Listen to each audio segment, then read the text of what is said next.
So this is it. This is my setup. I actually keep my microphone on the desk as well with my laptop. And this is very simple.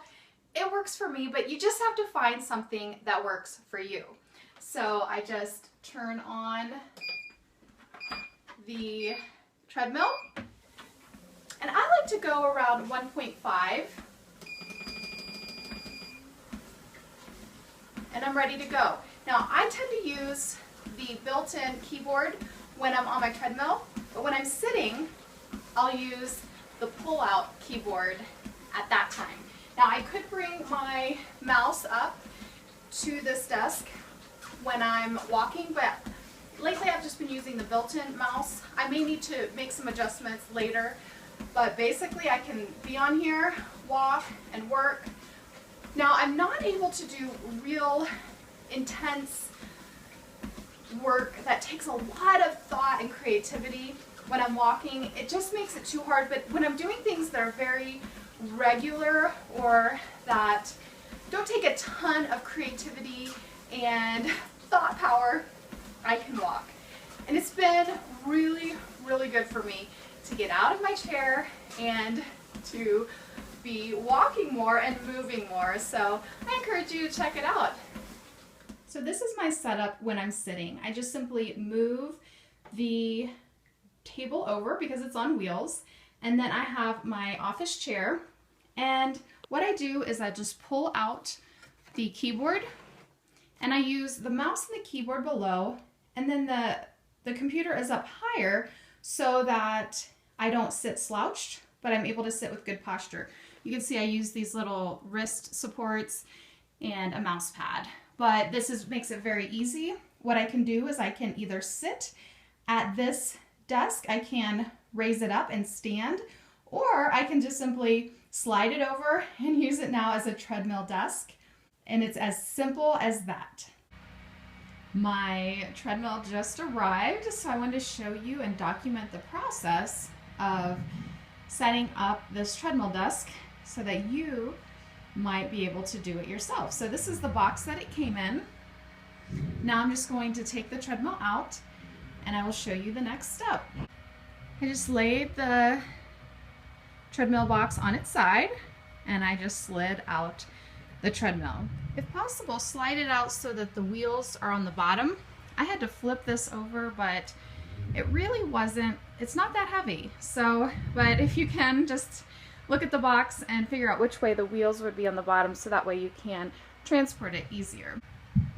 Here are the extras that come with the treadmill. It's actually pretty simple. It doesn't come with too many things. So these are the instructions. It's actually pretty easy. You start by adding the toe clip and then you set the rest up. So I'm just going to show you, this is the toe clip here, and you just line it up with those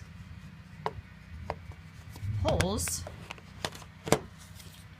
and then you have these screws you place, and it comes with a screwdriver.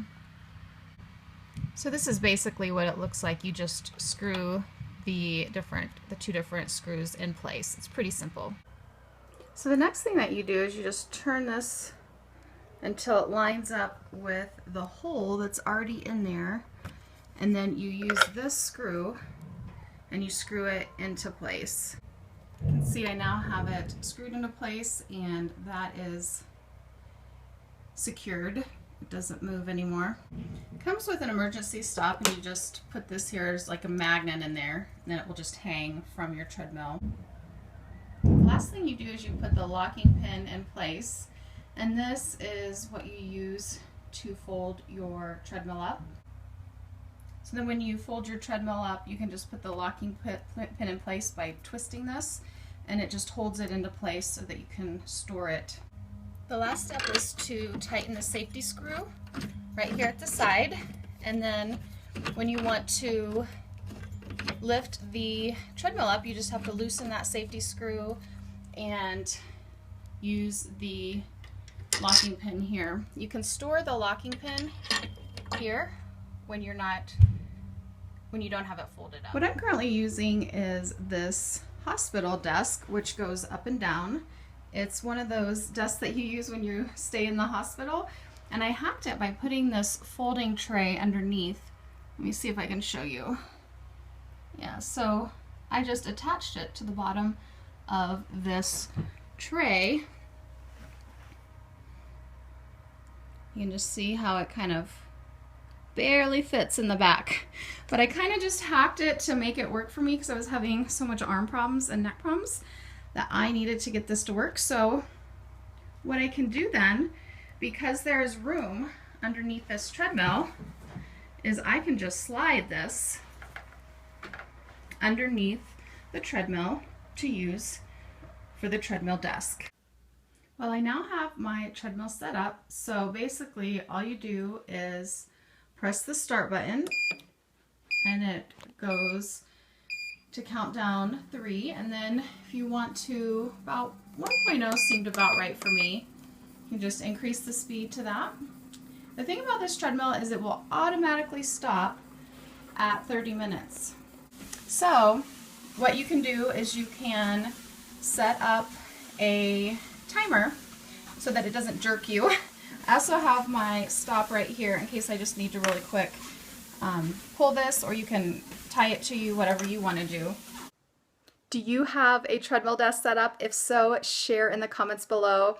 And my recommendation, whether you use a treadmill desk or not, is to move more often. Get something that tracks your steps. I use the FitBit, and get moving. Sitting is so hard on our bodies, and so whatever you do, just move a little more. Again, this is Shelly Hitz at shellyhitz.com, the owner of Author Audience Academy, and I'll see you next time.